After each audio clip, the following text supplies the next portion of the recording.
This is day 105 in the Hamas-Israel war, and I'm Yair Pinto, reporting to you from Israel. There are a few obstacles that we, the IDF, will need to overcome in order to reach Hamas leader Yahya Sinwar. The main obstacle we are battling is Hamas's huge maze of tunnels underneath Khan Yunis. The Israeli operations are more focused and concentrated mainly in the Khan Yunis area. It is indeed intense. Hamas has prepared well for our offensive. The supply of fuel, food, and logistical assistance has been resumed, as has the presence of the residents and terrorists in the areas that until recently were defined as combat zones. This is a major challenge for our forces. The terrorist organization Hamas stands in the face of the Israeli forces and tries to exhaust the bargaining cards in its hands to ensure its continued existence as a military and governmental entity in the Gaza Strip. From our point of view as Israel, this is an intolerable scenario which will shape a problematic reality not only in front of the Gaza Strip and Hamas, but on all fronts in the Middle East and especially against Iran. What's the right course of action? The Chief of Staff of the IDF, Herzi Halevi, said in a statement that the goals defined for the war are complex to achieve and require patience.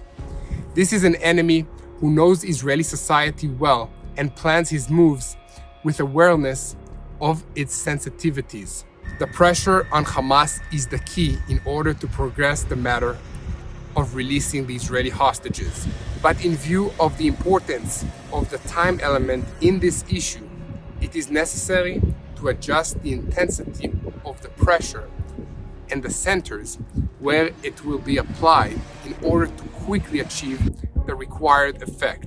Thus, instead of preferring a relatively moderate intensity over a long period of time, you should increase the intensity and shorten the duration. On a practical level, it is correct to increase the attacks from the air in all the areas where ground forces have been depleted. Hamas must not be allowed to establish its rule in these areas again. Hamas activists and government officials on its behalf should be neutralized wherever they try to renew their terrorist presence. It is correct to prevent the return of the residents who were evacuated from Gaza and the northern Gaza Strip, and to define as combat zone any areas that still hold underground Hamas terror tunnels. The members of the organization or armed activists, whoever they are, will remain the target of an Israeli attack. In Khan Yunis, in the southernmost area where the IDF fought during the war, commando fighters eliminated dozens of terrorists in gun battles and using tank fire and air support. The fighters located many weapons and intelligence documents, including dozens of hand grenades, AK-47 rifles, ammunition, and cartridges, digging equipment, missile launchers, RPG missiles, charges, combat management documents, and more. The fighters also found a map of the Southern Battalion outposts of the Khan Yunis Brigade. The regimental outposts included a training complex in the built-up area and in an open area alongside operational offices used by Hamas terrorists in the Khan Yunis Brigade. On Israel's front in the West Bank, in an operation to counter terrorism that lasted over 35 hours in the Tulkarem camp under the command of the Menashe Brigade, at least 8 terrorists were neutralized, 15 wanted persons were arrested, and dozens of explosives were destroyed. The soldiers of the IDF, the Shin Bet, and the security guard arrested a total of 21 wanted persons throughout Judéia and Samaria overnight. These people are wanted for terrorism.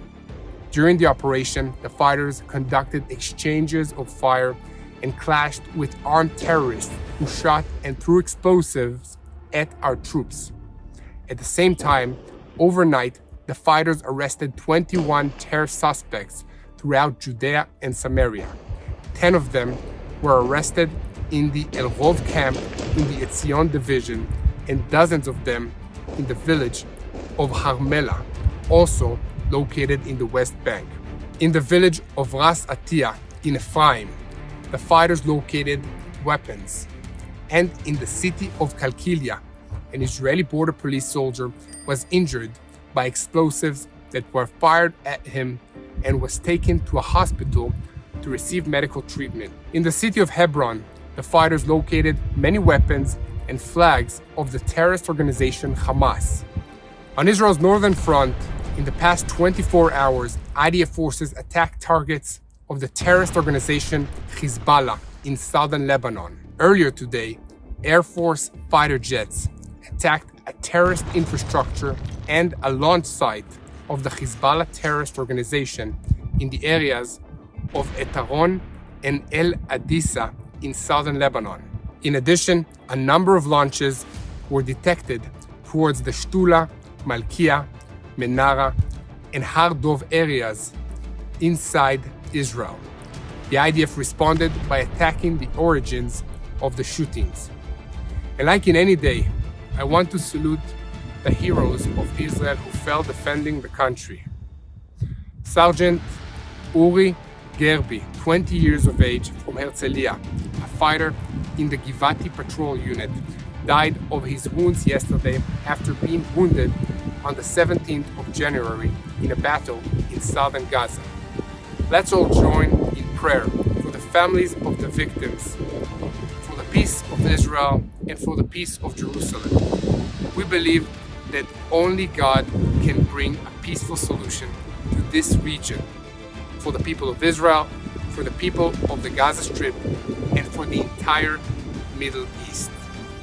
So let's keep praying and let's share the truth of what is happening in Israel, in the Middle East, so that the world will know the true face of our enemies.